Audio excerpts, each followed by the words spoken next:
You those out there in virtual land, There it's rolling. and a hello to you there in TV land. This is the Mercy Weekly Meeting that's happening on Wednesday, February 20th, 2013. Welcome all you lucky folks who could make it to our meeting. Here we talk about news and information relative to the medical cannabis issue as it unfolds here in Oregon, across America, and around the world. This is an action item of Mercy, the Medical Cannabis Resource Center, a nonprofit, all-volunteer organization registered with the state of Oregon.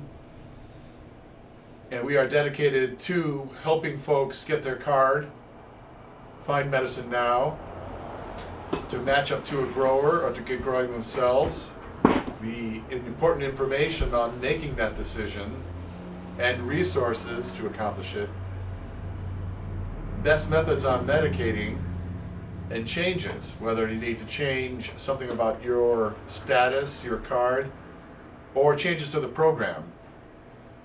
For example, there's a bill, Senate Bill 281, that's currently in the Oregon State Legislature to add PTSD to the Oregon Medical Marijuana Program. For those of you unaware, PTSD is post-traumatic stress disorder, and cannabis is a big help in therapy for this condition.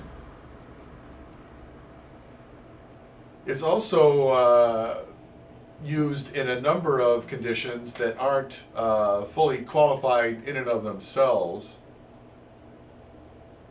Folks who currently use cannabis for their PTSD sometimes also have pain, and that is a qualified condition, or they have nausea from medication, which is a qualified condition.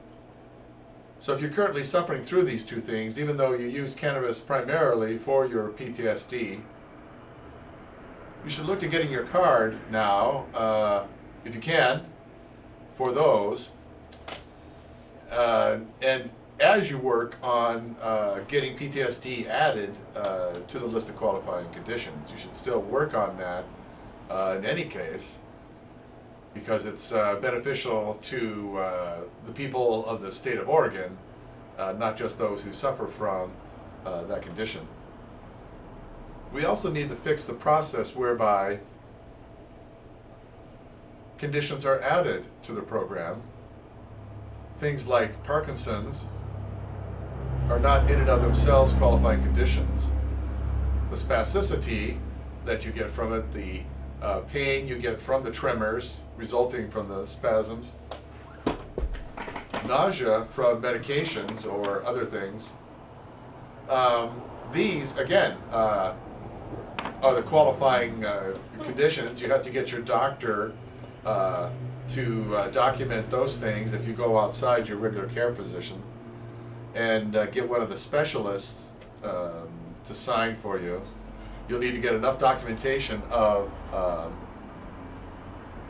those things to qualify with the program. So if you're looking to get your program for fibromyalgia, for irritable bowel syndrome or IBS, for other PTSD, Parkinson's, for other things that aren't qualifying conditions, give us a call, make contact by the web. Our phone number is 503-363-4588, or you can visit us on the web at www.mercycenters.org. And be a part of this process of getting PTSD added and open the gate for all these other conditions. Of course, in the meantime, you want to get your card so you'll be alive long enough to try and effect a positive change. So come on down to the office at 1745 Capitol Street Northeast, and bring your records with you, and we'll vet them and let you know if it's qualifying, or if not, what you can do to get qualified, to get the right records there. Or if you're fortunate, we can give you some information. You can educate your doctor. Perhaps your doctor will sign for you. Many doctors tell their patients that they are concerned about signing for their card. They don't feel comfortable prescribing smoked medication for folks. And the good news there is twofold. The doctors in Oregon are not prescribing. They're just signing a form that stating that you have one of the conditions, the qualifying conditions. And secondly, there's other methods rather than smoking to medicate. Once doctors are educated on these 2 points, they have a pretty high success rate in getting doctors to sign. So it's worth a try. However, in a number of cases, doctors are part of a clinic that is not signing for cards, and so in that case, you'll need to work with your doc to get your records, copies of your records, so that you can get a specialist to sign your paperwork for you. Again, contact us at Mercy to help with the process of getting your card, getting your doctor's records, what exactly is necessary and needed, all that fun stuff. But just to give you folks out there a tip, mainly we need chart notes, lists of medications that you're taking and what you're taking it for. Those medications for are not sufficient. We need the doctor commenting in a written statement that you have the symptom or condition that you're qualifying for medical cannabis for here in Oregon. Of course, that's just the process for getting your card to start with. And again, we want to remind folks that we have a campaign on to add PTSD, and it needs everybody's help to make that happen. What we need is for everybody to contact their legislators and see to it that they say vote a yes on the bill whenever they have a chance to. Currently, the bill is before the Human and Health Services Committee, and we need to get it pushed on to the next committee with a due pass, and then work that committee to get them to pass it on. When it's to the floor, that's when your representatives will have a chance to vote on this, and you need to make sure that they're properly educated so that they do so. I think you're going to find out that for the most part it's a no-brainer, but there are some that still need to be educated about PTSD. That's a very real condition. There's still a lot of denial, unfortunately at the government level some, although we're seeing a lightening up of it, if you will. But much more so the veterans who have to deal with the federal government's refusal to admit that cannabis is medicine. And so they are really suffering more than Joe and Jane citizen would under the same circumstances. And so we really need to get this law passed. We really need to make it happen. We need everybody to make it happen. That's supporting Senate Bill 281 to add PTSD to the OMMP.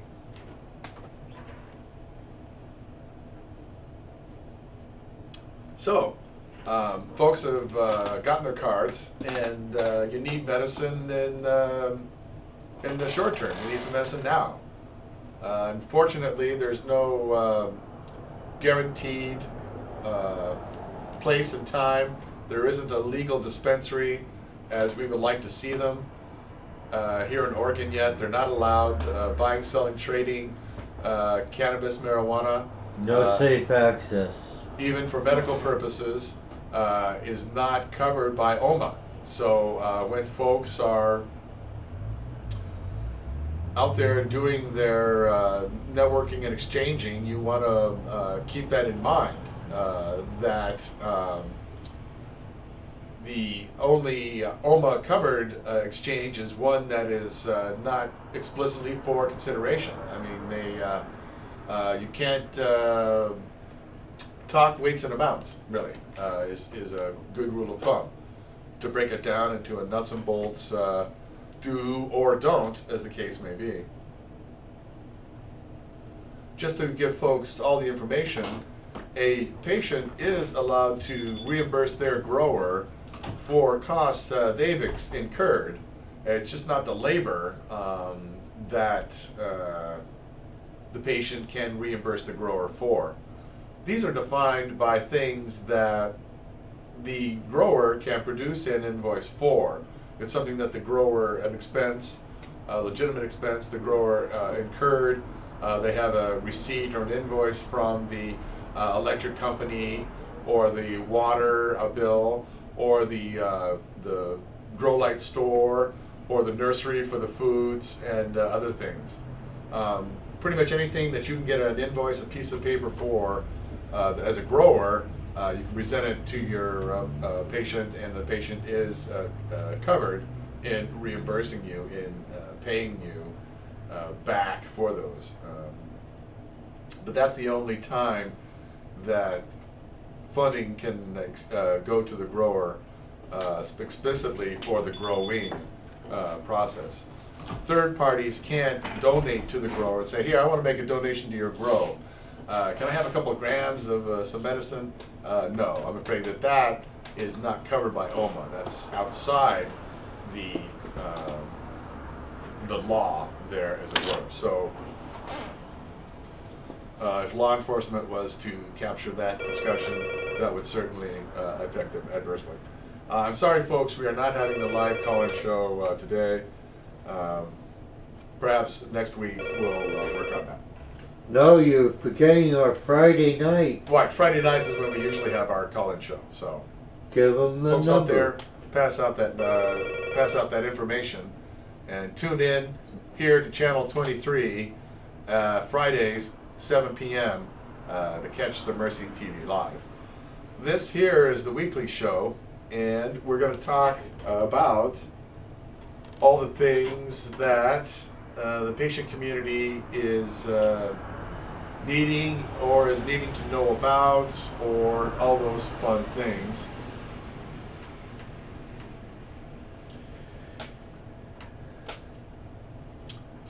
We talked about, hold on a sec, yeah, we have a question. You forgot it that we have the new issue of the Cannabis Connection in the office. No, I hadn't, we were going to get to that.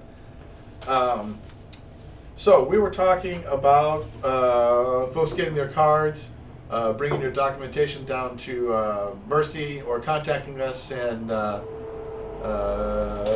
educating your doctor, getting your doctor signed, which would be the most inexpensive one.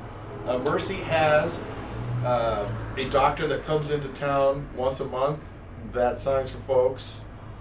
Get your stuff down to us. We'll try and once they're vetted, they're okay, then we'll pass them on to the doc. They'll call and make an appointment.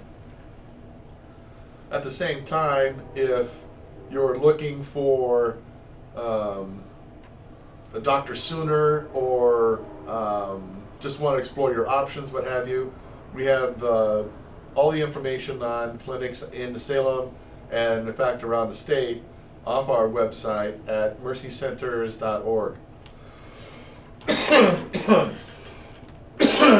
So, that's all the information, as much as certainly we have. If you have some more information on, there's more clinics. If you know of a clinic that's not on our list, send us the information, we'll add it, and so forth. And once you've got your card, as we're saying, boom, man, you got to get some medicine now. A common term that's being developed is Safe Access Point, or SAP, and that is where folks can go to get some medicine now that is excess medicine that's being given without exchange, without consideration,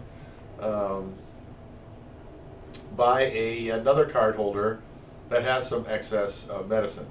It is illegal. It is legal. That's something that can be done between card holders they can give medicine there.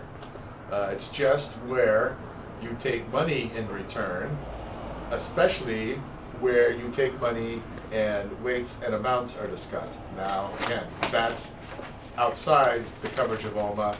Such a transaction is not sanctioned, is not legal. However, you can give cardholders can give each other excess medicine, can exchange other resources. So this is what we encourage folks to happen. It's certainly what we set up to happen here at the Mercy weekly meeting, and folks are generally encouraged to come and bring your excess, or come here if you need excess. In any case, make contact with us and we can let you know about all the resources that there are. Even ones, you know, we really can't vouch for all of them. We can't tell you what all the systems are cost-wise. There's a number of places when it comes to getting your medicine now. You just got your card. There's a number of places in the Salem area, across the state, actually, that attempt to help folks with this part of this particular issue. That is getting medicine now in the short term. You've just gotten with the program, or in cases, you know, it could be a while before your crop comes in, or you have a crop failure, theft, something like that. All of a sudden you're out of medicine. You need to get some in the short term. There's no legal dispensaries in Oregon. Folks need to network and get their medicine in the short term in this pretty much the same manner, though, that you're looking for a grower, as you're looking for information on getting to grow yourself, as you're looking for resources to get growing yourself and beyond, even growing for others, hopefully. Now, when it comes to resources for finding places for the medicine now in the short term, we pride ourselves on keeping the website, mercycenters.org, up to date with information in that regard. We have, as I said, we have a list on all the clinics that are happening, and then,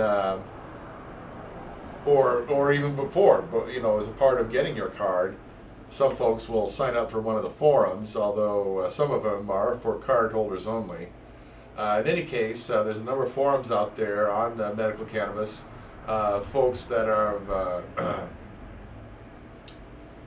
have gotten their card or looking to get their card can go there to these forums to look for a grower, to find, as well as looking for medicine now in the short term, as well as other resources to you can ask your questions about getting to grow, growing yourself, and what it all takes, and so forth. So you start with the list of clinics and getting your card. Once you've got your card, you have forums and meetings and meetups, not just the online meeting of the forum chat rooms, but meetings like this here that's held every Wednesday at the Mercy Center, 1745 Capitol Street Northeast.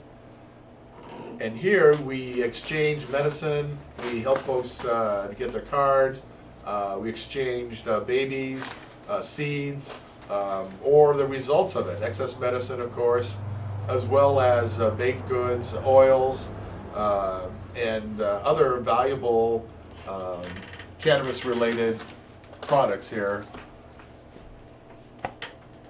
I guess we'd say it for lack of a better term. And of course, there's the smoke shops, head shops, other places to get your medical cannabis delivery devices. There's grow light stores. There are nurseries, grow light stores for the lights and other electrical components to get starting. And nurseries for your foods, for stuff to put on the plants to deal with bugs or mold, other things like that. A tip to folks going to smoke shops, even head shops, certainly grower light stores, nurseries. It is best to talk tomatoes and not medical cannabis.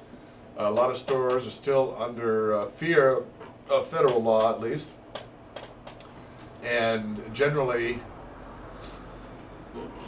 excuse me, I get so broken up over this issue. Generally, the stores can't conspire with you to manufacture a controlled substance. In other words, you come in and say, "Hey, I'm done with this medical marijuana," and you help them in either consuming it or growing it or something like that, then the feds technically can come in and screw with the store there, shut it down, confiscate everything, forfeiture. Just another reason why we need to end the war entirely, and shouldn't just sit here on our laurels and enjoy the medical cannabis moment, but use it as a place to speak from, to speak the truth, to show how the war is a fraud and a waste and just costing us all, really. The Oregon Cannabis Connection is a good source of information for all these things that we've talked about here. When we were talking about smoke shops and grow light stores and all the places that are having meetings and meetups and forums and other non-profit groups, co-ops, collectives, any and all resources of value. So come on down to the Mercy Center and get your Oregon Cannabis Connection with all the good information about who's got what where. If you didn't know. Also recipes, news items, and many more good tidbits for the medical cannabis interested citizen. From grower to patient, just somebody who thinks that the cause needs support. And you're right about that. As I said before, I'm campaigning to get PTSD added. We're certainly running up some print costs on that, in addition to all the other expenses that we normally had, and just trying to survive and do our work and helping folks to get their cards and all the other things relative to the medical cannabis issue. So encourage folks to check us out on the web, try and help us out any way you can, and mostly just stop on by, pick up your source of information, and leave us a donation in the can. Certainly come by, get on the list for our Wednesday night handout.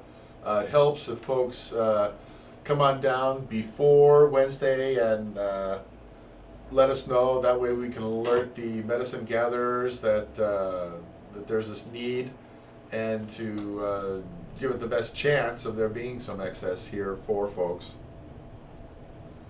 Of course, we don't want to fish for you in the short term. We want you to get growing yourself, or get a good grower that's going to take care of you, hopefully provide you more than you need, so you can bring excess, here to the center to help out somebody else, the next person who needs it in the short term. Because that's how we've all pretty much survived until this point, is networking with each other, building this base to not just take care of the short-term medicine now thing, but in the long term.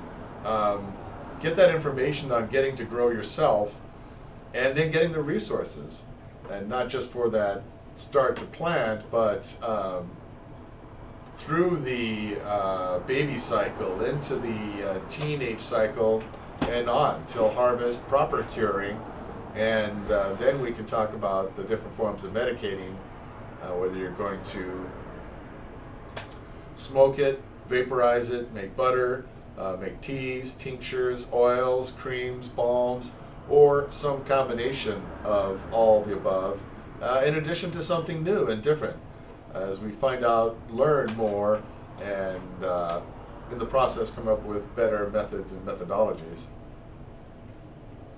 Of course, it's all going to be under the gun till we end the war. So primarily, folks need to register, vote, and get everyone they know to do so also. Certainly, the campaign to get PTSD added, that's going to be a prime element. Drilling your legislators now on the PTSD for OMMP issue is going to put you in position to pay them back in the next election cycle. Yeah. So you need to call your legislators up and tell them yes on 281 and that you're concerned about this and you're a voter. Absolutely. Contact your representative. The number to call them at and links to contact them online if you want to send an email, stuff like that. All this information is off our website at Mercy Centers, that's plural, mercycenters.org. And we are talking about Senate Bill 281, which is to add PTSD, that's post-traumatic stress disorder, to the OMMP, or Oregon Medical Marijuana Program. That is, we are getting folks to contact their legislators to support SB 281, which is to add PTSD to the list of debilitating medical conditions of the OMMP. It's now a chance for this disease in and of itself to be included among those diseases and conditions which qualify as debilitating medical conditions under the OMMP. But only if folks like yourselves act today. If you do, good news. I mean, Senate Bill 281 will mean that thousands of Oregonians who use cannabis to combat mood symptoms, diseases, the intolerable effects of pharmaceuticals will be free of danger of arrest, prosecution, civil asset forfeiture, child protective service investigations, employment discrimination, medical discrimination, jail, and forced drug treatment. If not all, some lovely combination of all the above. Please make contact and join the campaign today. It's urgent that patients speak up and take part and tell Oregon and the world, whether you use cannabis or know someone who does, that cannabis is safe, effective medicine in treating this condition, and that all patients actually really deserve to use any medication that benefits them free of fear, especially here in America. You shouldn't be afraid because something works. That's why it's being punished. That's not right. So, phoning your legislator within Salem, call 503-986-1187. You want to get your testimony and talking points ready for the next hearing and beyond. You can practice them on your legislators and also in letters to the editor and online forums also. Then you want to tell everybody you know. Make copies of all our documentation. We have some quarter sheets off our website too. We have this newsletter there. Get some documentation. We also have in the latest rendition of the Oregon Cannabis Connection story on it too. But this contact information on getting a hold of your representatives is here in the Mercy newsletter, as well as online.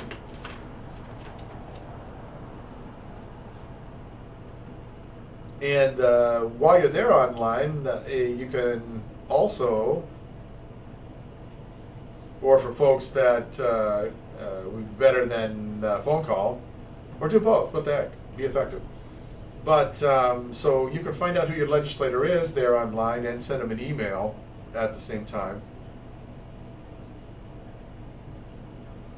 Some folks are asking about the, post-traumatic stress disorder. You may have heard a little about it.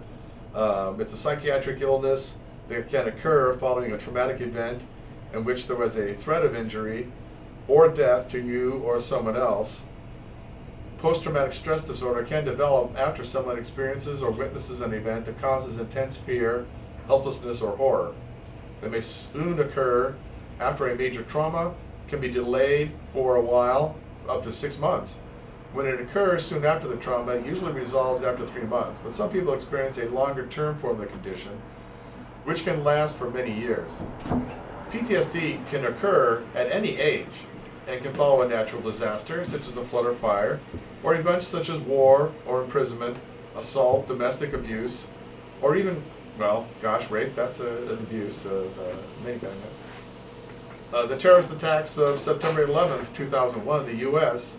may have caused PTSD in some folks who were involved, in people who witnessed the disaster, and in people who lost relatives and friends. These kind of events produce stress in anyone, but not everyone develops PTSD.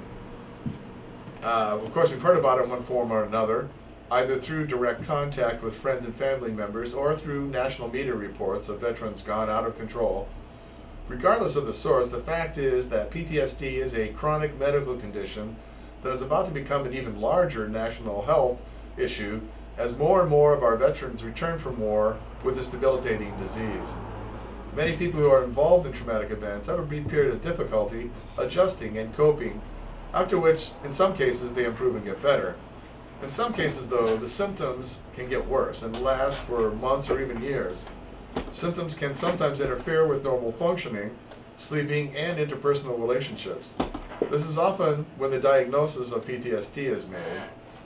3 groups of symptoms are required to make this diagnosis. 1, a recurring re-experiencing of the traumatic event, that is, troublesome memories, flashbacks, nightmares. 2, avoidance to the point of having phobias of places, people, and experiences that are reminders of the traumatic event. And 3, chronic physical signs of hyperarousal such as insomnia, trouble concentrating, irritability, anger, blackouts, and difficulty remembering things. PTSD sufferers often have emotional numbing that manifests as difficulty enjoying activities that they previously enjoyed, an inability to look forward to future plans, and emotional distancing from loved ones. Conventional treatment for PTSD may include psychotherapy, learning coping skills, and family counseling. Medications such as antidepressants, mood stabilizers, sleep aids, and anti-anxiety medicines are often prescribed. Some patients find relief with these treatments, but even in those cases, it is well known that there can be some dangerous side effects. As we said, individual psychotherapy, cognitive behavioral therapy, eye movement desensitization and reprocessing, and group therapy are some of the non-medical treatments. Some of them have limited success. Again, we talked about antidepressants, sedatives, antipsychotic medications. Have also been employed with limited benefit and serious side effects. Officially, currently, the US FDA has approved 2 antidepressants for the treatment of PTSD. These are Zoloft and Paxil, both of which have limited efficacy and produce remission in only about 1/4 of patients. Such medications have also been found to double the risk of suicidal thinking and suicidal attempts in patients 24 years or less, which pertains to a large percentage of our returning young veterans. Clearly, safer and more effective treatments are needed. PTSD not only results in an array of debilitating symptoms, but it also causes specific changes to certain areas of the brain that are responsible for the processing malfunctions that underlie this disease. Activation of the primitive mammalian brain or limbic system during these times of severe stress may play a role in optimizing survival. However, when the center of the brain becomes hyperactive and overstimulated, as a result of misguided neuroplasticity, direct intervention at the cellular level is required. The key to using cannabis to treat PTSD lies in the distribution of naturally occurring cannabinoid receptors in those areas of the brain that cause the symptoms associated with PTSD. The presence of CB1 receptors in the hippocampus, amygdala, prefrontal cortex, and anterior cingulate cortex supports the conclusion that cannabinoids are involved in regular anxiety, response to stressful situations, and the extinction of conditioned fear. This conclusion is also supported by preclinical research showing that mice without CB1 receptors, or mice whose CB1 receptors have been rendered non-functional by chemical blockade, exhibit increased levels of anxious behavior and loss of the ability to extinguish previously learned fearful behaviors. Conversely, the stimulation of CB1 receptors in the amygdala of rats has been shown to protect against the effects of stress on fear conditioning and avoidance behavior.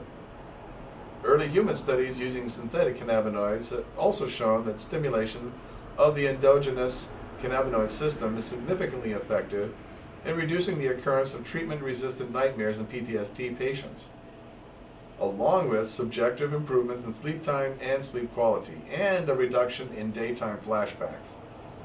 These results stand in a stark contrast to a recent study sponsored by the Veterans Administration National Center for PTSD, which showed that treatment with a second-generation antipsychotic medication was ineffective at controlling symptoms in combat-related PTSD patients.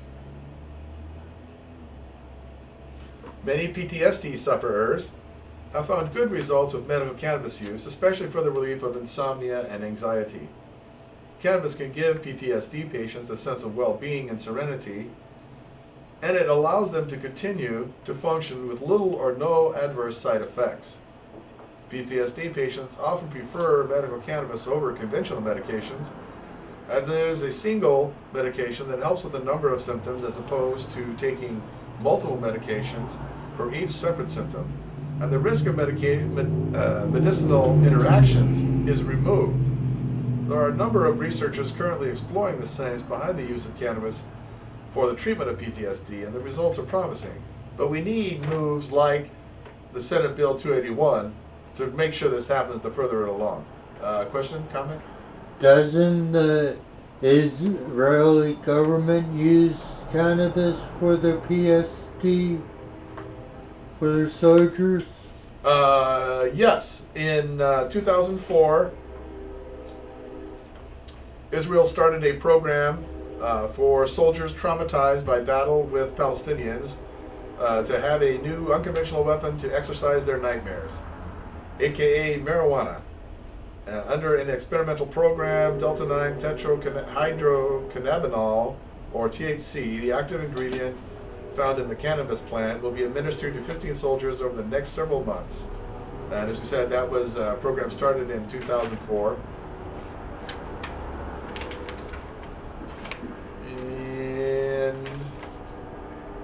And so they're using it for their, Israel is using medical marijuana to fight post-traumatic stress disorder, or PTSD, amongst their soldiers. Raphael Mekulam, Jerusalem's Hebrew University, the chief researcher behind the project, he described as a world first, said the chemical could trick the brain into suppressing unwanted memories. For soldiers haunted by flashbacks and traumatic battle experiences, he said, the drug administered in liquid form could be the answer to hundreds of sleepless nights. It helps them to sleep better, for one thing. These people often wake up from nightmares and experience sweating or hallucinations, McCullough told Reuters. The Army said civilian and military committees had approved the experiment. Millions of people, mainly war veterans, suffer from post-traumatic stress disorder, as we talked about what it is. And then talk some more about the medical uses. Permits required. Israel's army usually frowns on cannabis, and soldiers caught smoking it can expect to be stripped of their ranks or thrown into military jail. Special government authorization was needed for the experiment. A medical permit is needed for what's called compassionate use of marijuana, which means it's used to treat illnesses when nothing else seems to work. Smoking marijuana, as an estimated 8% of Israelis aged 18 to 42, does not act as a medicine on its own, he said. The drug is only approved for medical use, and its active curing ingredient, THC, must be isolated and used in medical treatment, he said. Instead of smoking the drug, soldiers in the program will drink THC dissolved in olive oil. We prefer to give it under the tongue rather than through a pill because it's more effective. We hope the drug will help at least part of the time so they can sleep better more often. If successful, the treatment could be tried elsewhere. The U.S. National Center for Mental Health says that 30% of Americans who spend time in war zones have experienced the disorder, dubbed shell shock by veterans of World War I. Surveys conducted by the Walter Reed Army Institute of Research in Washington in 2003 found that nearly a fifth of U.S. soldiers returning from the war in Iraq may suffer from the disorder. 1 million Vietnam War veterans are believed to have developed it as well. New York Academy of Medicine poll found that the levels of post-traumatic stress disorder doubled among New York City residents a few weeks after the September 11 attacks. That's a report on the Israelis' program to give medical cannabis specifically for their soldiers for PTSD, specifically for the war on terror. Since then, Israel has expanded the program. There is now a number of conditions that people can get medical cannabis for. They can get permission to use medical cannabis for. And it's no longer limited to their military. So civilians now can get medical cannabis in Israel as well. Folks can visit our webpage, mercycenters.org, for more on this story and the situation in Israel in general. Just for folks' information, I'm sure some are wondering, well, heck, how does one get with the Israeli program? Can I, is it like Oregon's? Can I, do I have to be a resident of Israel to get with the program? Can they send me some medicine once I'm with the program? We don't know the answers to these. We can assume that you need to, that the Israeli medical marijuana program is open only to Israeli citizens, and I'm certain that even if you are with the program, they don't ship it out of the country, that they have the patient pretty much go to them and get it, or have their representatives come and pick it up there, but they definitely don't ship it out of the country yet. We can only hope that happens soon. But will only have to happen after we end the war here in the U.S. And a big step to that is adding PTSD to the OMP. As we said, the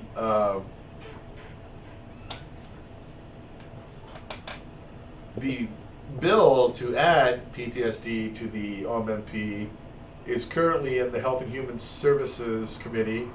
We need to continue to contact them and press them to do pass this. And when it gets to the next committee, which we believe will be judicial, we need to do the process again. We need to contact that committee and get them to pass it through the committee with a due pass, and send it to the floors, the Senate and the House, with this recommendation. We wanted to go forward with a recommendation to their representatives, your representatives, to pass this bill, and to pass it with an emergency clause that says it needs to go into effect right away and not lounge around till the end of the session, because these folks need relief now. At least the knowledge, the hope that this bill is coming, and that alone would be a world of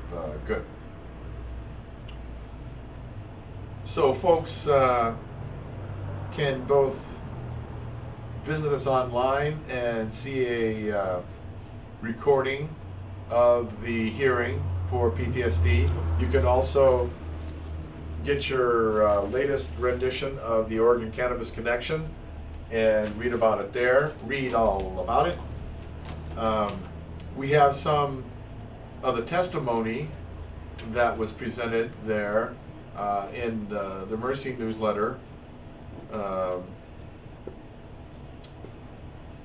This was presented by Michael Kravitz of Veterans for Medical Marijuana.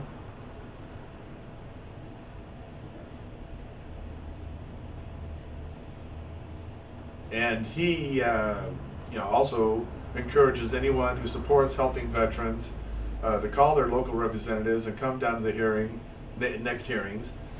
Show your support for service members in need.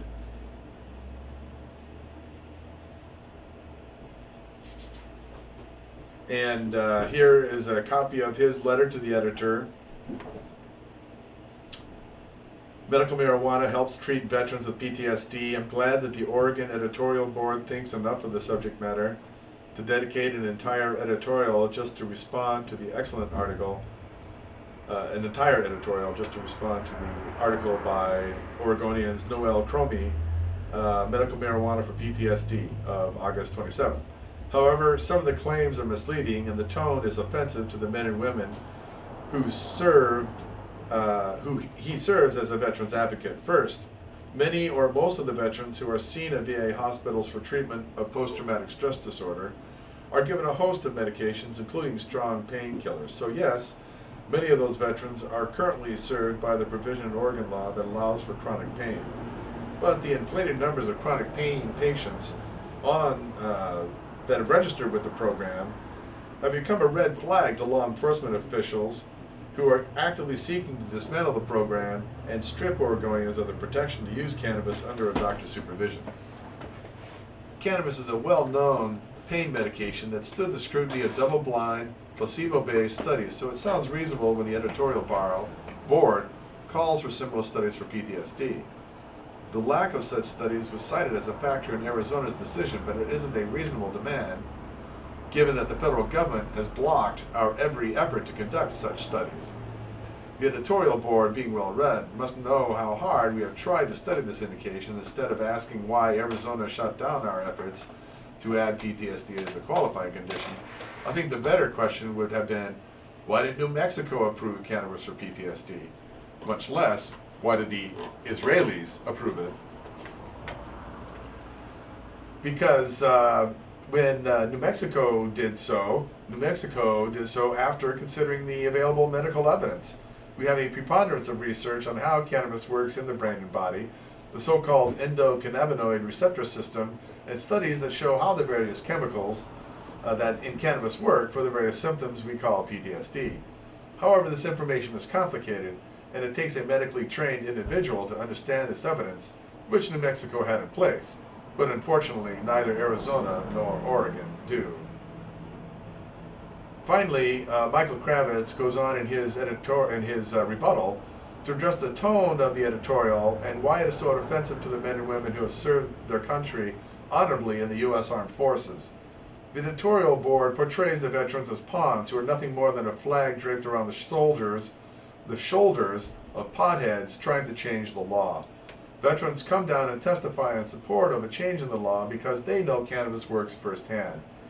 When veterans come and testify and look at our film recording of it, they're testifying for tens, if not a couple of dozen of veterans who can't come down, who have so much fear they can't go into buildings like this. They can't go in big crowds. They're disabled by their condition that they suffer through. And mocking the lack of their ability to show up and testify is cruel and not a good argument. Sir? We had a friend who's a veteran go down to the hearing at the Capitol. It was so crowded he had to walk the half mile back to the office here. Uh-huh. So, it's simple enough, that we've got the studies that have been done outside the U.S. We've got folks who have their firsthand experience, willing to testify, willing to be the closely monitored guinea pigs in whatever study you want to make of folks that are allowed to be using it.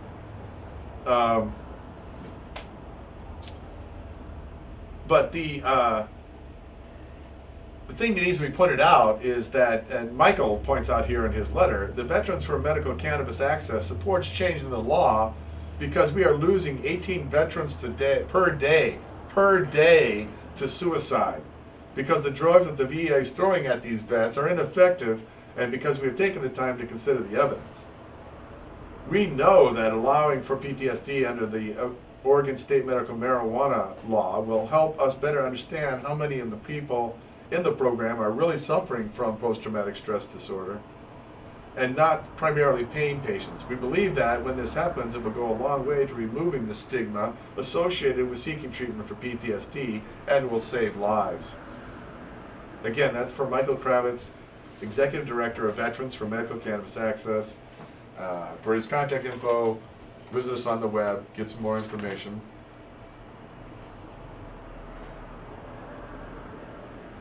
We have some more information on stuff. We talked about folks affected by it. Here at another part of the article. PTSD and Cannabis, a clinician ponders mechanism of action by Dr. David Berman, MD.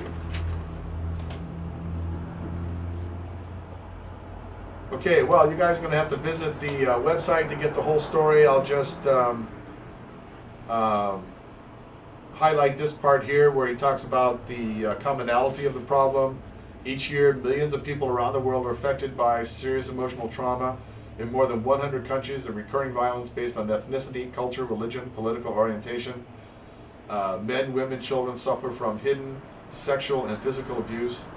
Trauma of molestation can cause PTSD, so can rape, kidnapping, serious accidents such as car, train wrecks, natural disasters, floods, earthquakes, violent attacks such as mugging, torture, being held captive. The events that triggers PTSD may be something that threatened the person's life or jeopardized someone close to him or her, or it could simply be witnessing acts of violence, such as a mass destruction or massacre. PTSD can affect survivors, witnesses, and relief workers. Talked about the triggers, talks about the different symptoms, you know, the problems that affect regulation, disturbance in conscience experience, depersonalization, distorted self-perceptions, distorted relationship to others, alterations in systems of meaning, despair, suicidal thoughts, preoccupation, somatization, sleep apnea. Also, the persistent problems lead to, and then this is before they throw the cocktails at you, the toxic cocktails, problems in the digestive system, chronic pain, cardiopulmonary symptoms, shortness of breath, chest pain, dizziness, palpitations.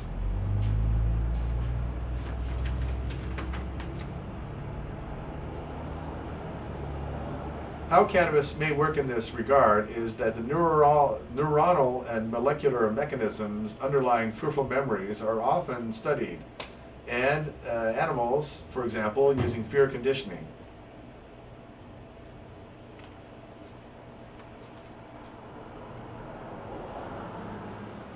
So this and more coming up, and like we said, the most important thing is what you folks can do about it. That is, contact your legislators, tell them to vote yes each and every opportunity we have for this bill, Senate Bill 281, to add PTSD to MMP. This is the Wednesday night meeting. It happens every Wednesday, 1745 Capitol Street Northeast.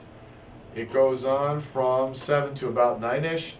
Folks are encouraged to come down and get information on how to get your card, where to find medicine now, if we don't have any excess medicine here. How to find a grower, or to get growing yourself. The information needed to make that decision, where to get resources, which is usually the information usually information you need.